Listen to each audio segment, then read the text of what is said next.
Ստեղծվում է բազա, ընդհանուր մի հատ մեծ բազա է ստեղծվում, որտեղ 2.5-3 միլիոն բաժանորդ, այդ իր ամբողջ տվյալները, մեր բոլորիս տվյալները, անձնագրային տվյալները, մեր հեռախոսի SIM քարտերը, մեր հեռախոսի email անձնական կոդերը, ամբողջությամբ լինելու են այդ բազայում։ Հիմա ասենք, եթե բազան տալիս է խնդիր, իսկ ինչը մեր երկրում տեսնում ենք, անգամ օպերատորները, մեր կապերը այնպես չի որ լավն է։ Տալիս է խնդիր եւ խնդիրներ լինելու են, ապա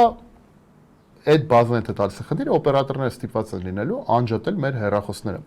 Խնդիրը նա չի, որ անջատելու են մեր քարտերը։ Ես ուզում եմ, որպեսզի մարդիկ հստակ հասկանան, դրա մասին շատ են խոսացել նաև տեղեկատվական անվտանգության ոլորտի մասնագետները։ Անջատելու են մեր հեռախոսները։ Հեռախոսը պիտանի չի լինելու օգտագործման։ Ոչ թե քարտն են անջատելու, մենք չենք ունենալու կապ, բայց կարողանալու ենք Wi-Fi-ով կպնել, ինտերնետից օգտվել կամ չի։ Ամբողջությամբ անջատվելու է մեր հեռախոսները։ Սա մեկ, երկրորդը, այդ բազան շատ լավ, ասենք ասենք նվեր է տարբեր հակերներին, որոնք որ մտնելու են ու մեր, ասենք, բոլոր տվյալներից օգտվելու են կամ արտաքին այլ երկրները կամ, այսինքն ամբողջությամբ այս հարցը ինքը իրանից ռիսկ է պարունակում։